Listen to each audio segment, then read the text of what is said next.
Well, I think it's fair to say that this is going to be a busy end to the January transfer window for Manchester United. Whether or not we get any deals done, I don't know, but certainly the club is active with multiple exits and potentially with Mathys Tel coming to Manchester United. I'm going to run through the full story of how this has developed in the last 3 days. I only normally do 1 video a day, sometimes occasionally 2 videos a day, rarely 3 videos. But everything with Giovanni Quenda from David Ornstein earlier, the 5 things we learned from the game yesterday, and now this Mathys Tel story, I'm going to cover it all. You can let me know what you think in the comments. Do you feel that United will sign him? Because Spurs certainly aren't. I'll run through what's happened, okay? So this has all happened in the space of the last 72 hours. Mathys Tel was linked with a move to Chelsea earlier in the window. He rejected it because he wanted to stay at Bayern. Then he decided, sod that, I want to leave Bayern Munich. And then United were credited with a link and a move for him the next day by David Ornstein, saying that, look, if United maybe get rid of some players, and obviously they're talking about exits there, and we'll speak about Garnacho, Malacia and Rashford soon, they're saying that he could join United. More on the situation. Chelsea's name were involved. Spurs' name were involved. Look, United's name was involved. Tons of clubs. And then Bayern Munich confirmed that he had asked to leave. Effectively a transfer request, right? Then Aston Villa got involved because John Duran has gone to Al Nassr. I tell you what, this is a mad end to this January transfer window. Just with all clubs, really. Spurs getting involved, and then that's where we heard this, that Spurs were willing to pay the €60 million fee. And at that point, you're thinking, well, okay, well, that might give Spurs a bit of an edge. And then Daniel Levy gets on the plane, rolling the big boys out. He's arrived in Munich. Spurs, no, sod that. Daniel Levy put him off. But independently of what happens with United, that really is quite hilarious. That was within the space of 2 hours this happened, by the way. Look at the times of this. 2:45, Daniel Levy's in Munich to get the deal done. And 5:03, I'm sorry any Spurs fans who are watching. Mathys Tel's like, hell no, man. I'm not joining that club. And then we see what else is being said out in Germany. And that's where we're leading to this conversation we are having now. Saying that United have indeed contacted Bayern again for Mathys Tel. We're interested in that loan deal. And they're talking about the departures being needed. And I'll speak about that next. But United are definitely involved. And then you got Christopher, what's his name? Christopher Michel? Don't know. Anyway, he is considered a very reliable German journalist. He's saying that United are working hard on that transfer. And that's the first time we've heard this. And this is the only one. I think that's the only structure which makes sense for United. I would fear going in for anything with an obligation for any player, even somebody who does have as much talent as Mathys Tel. And a follow-up from Florian Plettenberg from Sky Sports Germany. As I said, it's full story. There's a lot to run through here.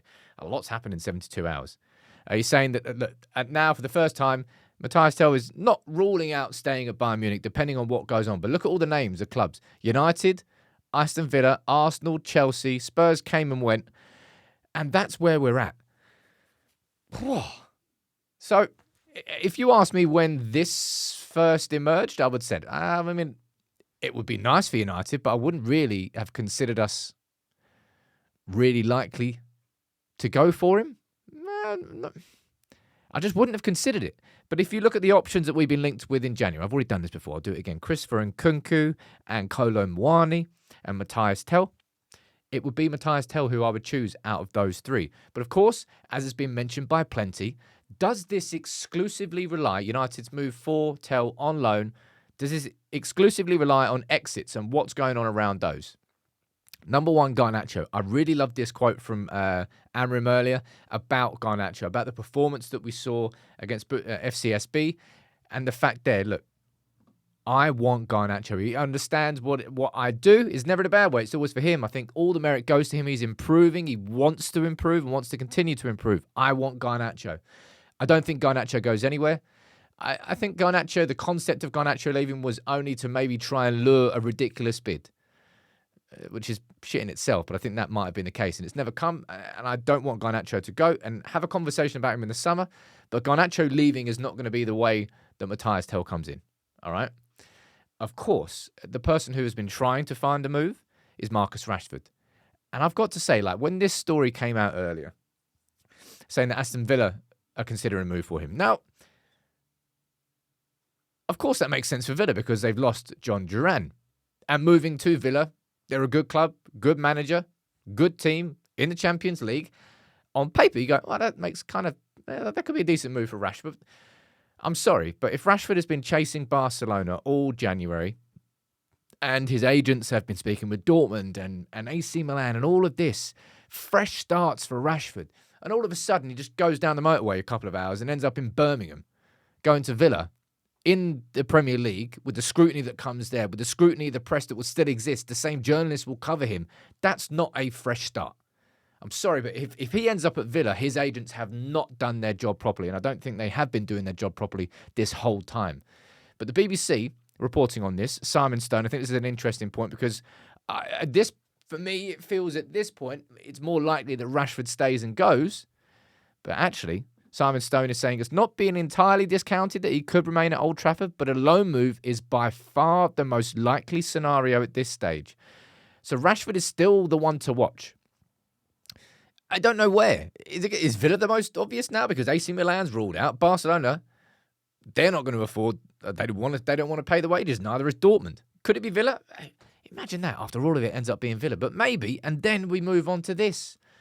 Tyrell Malacia in talks with Benfica because I believe their backup left back to Alvaro Fernandez has gone to Freiburg, and now they're in talks to sign Malacia. So maybe he could join.